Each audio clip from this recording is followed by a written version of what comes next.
This podcast is produced by the Harwood Productions Podcast Network. To learn more about the network and to find more of our shows, visit us online at www.harwoodpodcast.com.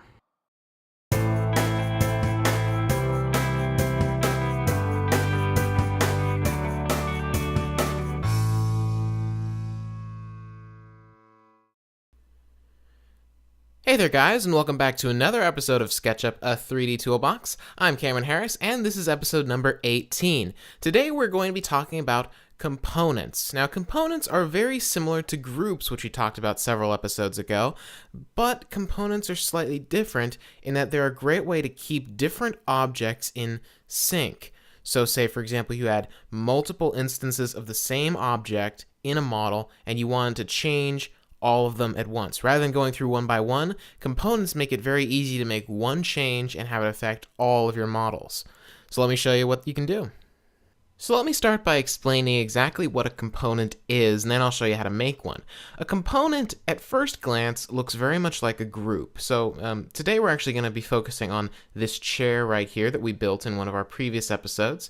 And if you haven't been following along with us and you want to follow along today, you can always download this lesson file as it is right now from our website. Just go to our website and find the show notes for this episode, and you can download the lesson file from there and follow along. So once you've got that, you'll notice that we've got this chair here, and if you click on it once, you notice it selects the entire chair. The chair has been grouped, right? So just by clicking on it once, we select everything. We can move this around. It doesn't stick to anything. And if you haven't learned about groups yet, go back and watch our groups episode. But groups are a very nice way of kind of keeping everything contained and separate in your model. Things don't stick to one another. It's very easy to kind of group things and duplicate things. So if I wanted to put this chair over on the other side of this table, for example, I could select it, and then I could use the Move tool, so M to switch to the Move tool, and then hit the Option key to make it the Copy tool. So without the Option key, I click once and I just drag this around wherever I want. With the Option key though, hit the Option key and I can maybe grab it by the leg right there. I can drag a copy of it over to the other side of the table. So I can set it there. And then this is actually a very nice little tip. We talked about the Rotate tool several episodes ago, but there's actually a much easier way to rotate something if it's been made into a group. This doesn't apply to things that are still, like take for our walls, for example here. Our walls are still just raw lines and faces. That's all it is. They aren't grouped. But if it is a group, you can click once, and by switching to the Move tool, hovering over one side of this kind of transparent blue wireframe box that it overlays over the group when you select it, hover over one face of that, and you notice you get these little red plus marks on either side, on the four edges here. Now those are actually points that if you hover over them, you notice we get what looks like the Rotate tool, a little pop-up there. Now it doesn't switch the Rotate tool, but it basically just turns the Move tool into a Rotate tool. So by clicking once on one of these guys here, we can actually rotate the chair. It doesn't matter which one you grab, it'll work the same either way.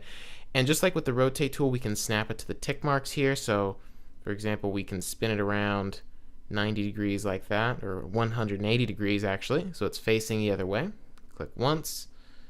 Very nice. Grab the chair, tuck it in, and there we go. Although it looks like my chair is floating here. My bad. Just snap that down a little bit. Good. Okay, so now we've got two grounded chairs, and they are their own separate groups. You can see, click on one, click on the other. We have two chairs on the table. But what if we change our mind about the design of these chairs later on? Let's say I later on want to maybe have these little lighter colored wooden sticks right here sticking out of the top as well. Have little nuggets on either side there, kind of as a little design accent. I would have to do that to both chairs. Now in that case, it's like, okay, you gotta do it twice, no big deal. But imagine, if you will, if you had, say, 8 or 10 of these chairs around a dining room table.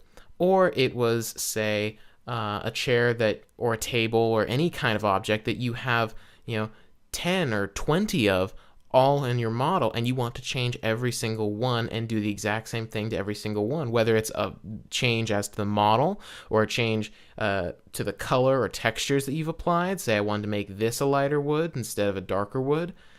It would get really complicated and really difficult and time consuming really, really fast. Now, components really help you fix that problem. Now, at first glance, components look very much like groups, but I'm going to show you the differences. So, first of all, I'm just going to undo that chair. So now we're back to just one. Now, to make a component, what you do is you select the object that you want to make a component, you right-click on it, and just like where you have something normally that says make group in this little pop-up here, in this case we've already made this a group, so we get edit group instead of make group. But what we can do is right down here, you notice make component. This is another option that is always there, unless of course you're selecting something that already is a component. So what we can do is if we choose make component, it's going to look like at first glance it just made a group. So this is a nice little tip. To avoid confusion when you're making a component, don't make a group a component. So like this, we've already grouped. If we made it a component, say we wanted to change it later on, normally to edit a group or edit a component, you just double click on it.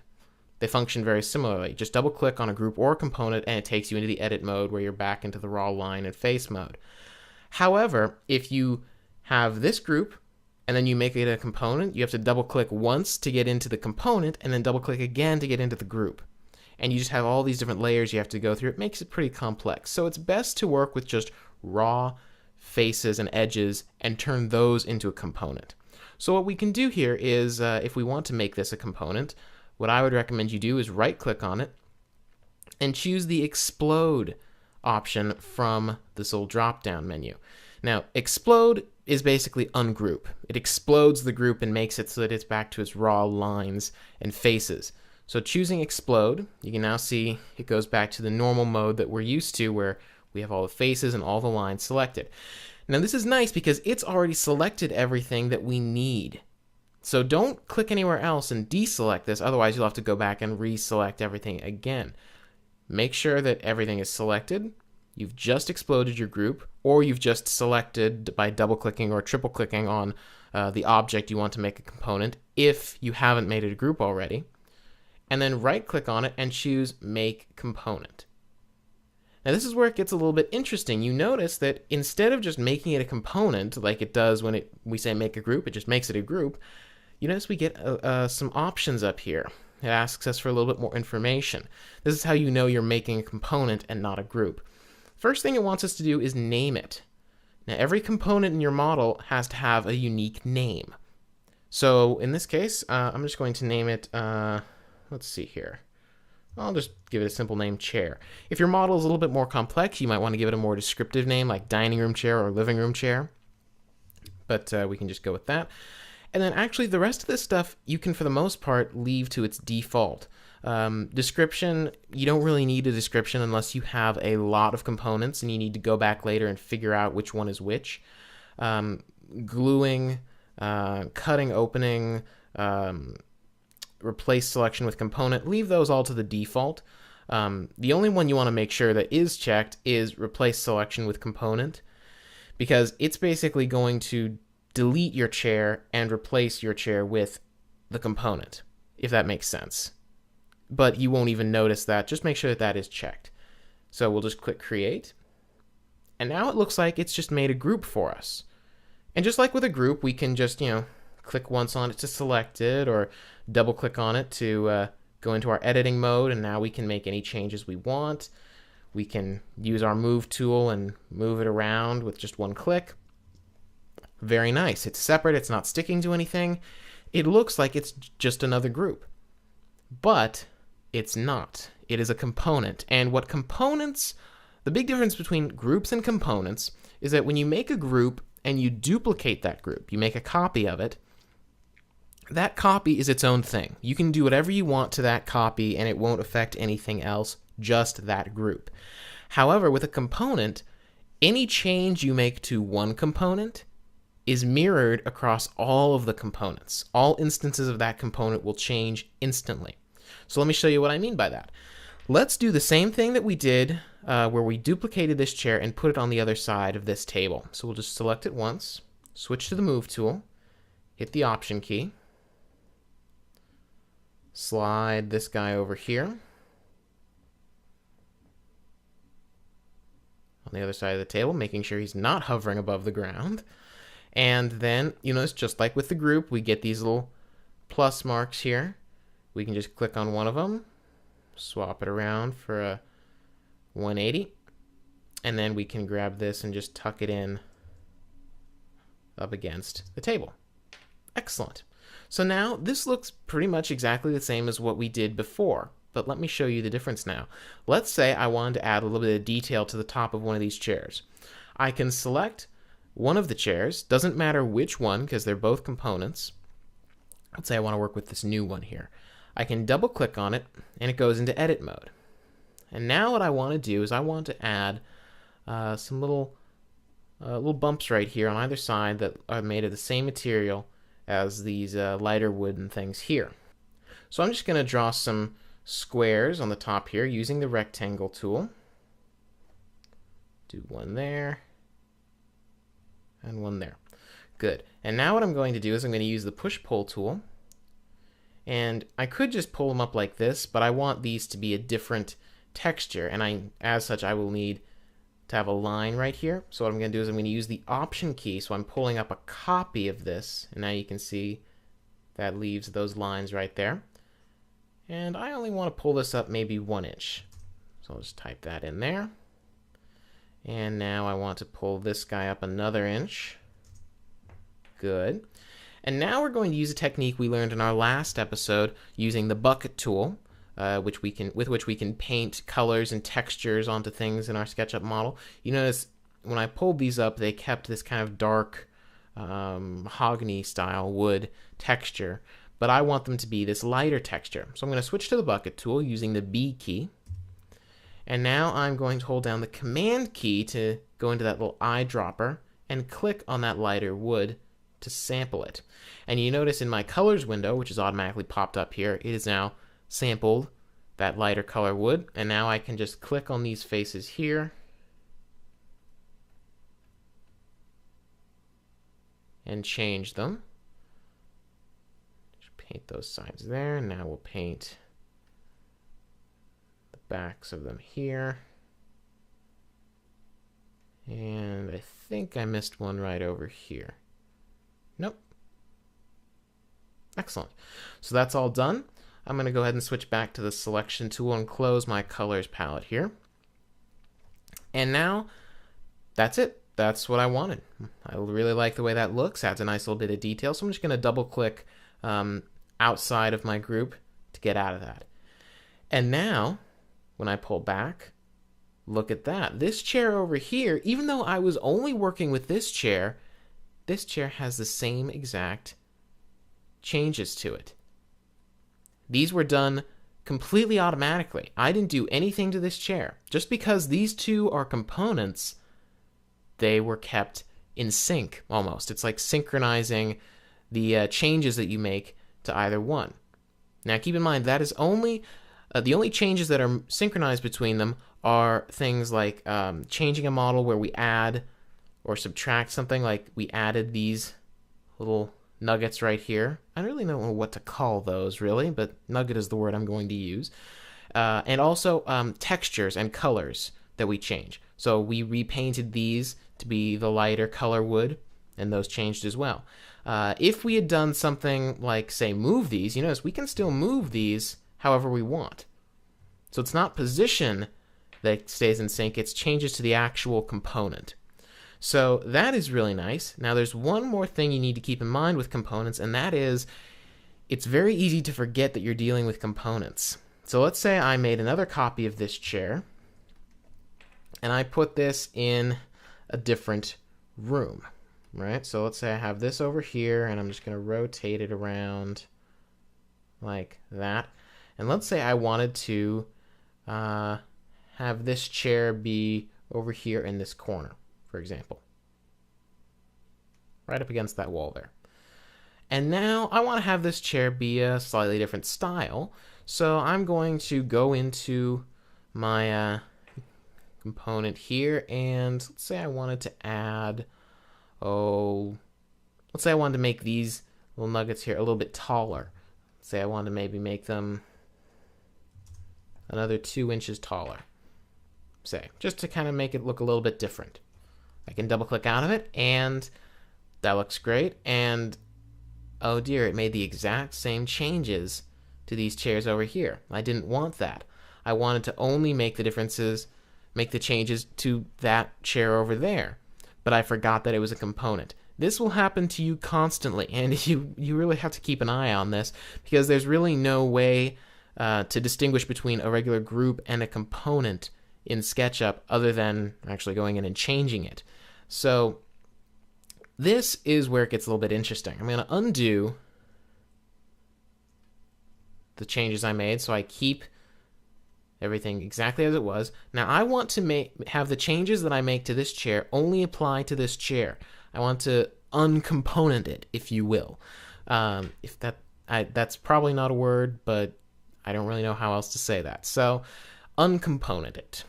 That is a technical term. What we're going to do is, again, we're going to go back to this little right-click menu here, and you notice that we have some changes here. For one thing, it now says Edit Component. We still have Explode, and that will actually make it a non-component. That'll get it back into its regular raw line and face mode, so that would work. But it's actually way easier to right-click on it, and right in between Edit Component and Explode, we have Make Unique. And what Make Unique will do is, if we click it, nothing really seems to happen, but something actually did happen. I'll show you what exactly I mean. If I were to pull these up, actually, I'll tell you what, I'm going to make something a little bit different this time. I'm going to actually make these wider. I'll make these another 3 inches wider, like that. And now I'm going to click off here. I've made the changes to that chair. Nothing happened to these chairs over here. This is now its own unique group. Now let me show you exactly how far this goes. If I were to select this guy and make a copy of him over here and make some changes to this guy, if I were to, say, draw these guys up, you'll notice this chair over here is still a component. It's just a different component. So any changes we make to either one of these guys here will affect the other one as well. If we wanted to make another unique thing, we would just have to keep saying make unique, make unique, make unique. If it's just like you're doing just like one instance, like you're just doing one chair, it's fine to say make unique. But if you really want to completely get rid of the component thing, you want to be able to make copies of this chair and make any bizarre changes you want to them without affecting any of the originals, then what you can do is you can select it and say explode. That'll get it into its raw mode. Right click on it again and then say make group. And now, even though it looks exactly the same, you can make a copy of this guy and make any bizarre changes that you want, and it won't affect the original. And by the way, this is actually a really good way to know if you're dealing with a component or not. It's just grab the push-pull tool and just make some bizarre changes that are impossible to ignore. And look and see if that does the same thing to the original. And if it does, then you know you've got a component. If it doesn't, you know that it's completely unique, just a regular group, and you can do whatever you want to it. So components are really very powerful. In this case, as I said before, with 2 objects, it's kind of hard to see the benefit. But imagine, like I said, if you had 10 or 12 of these chairs and you wanted to make changes to every single one.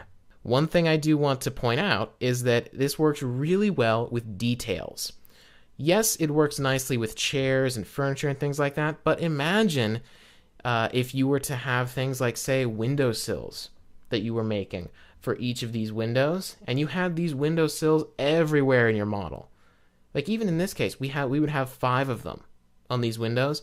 Something that small and that detailed is a pain to duplicate and a pain to go through and do the exact same changes to every last one. So components will really save your life in that case.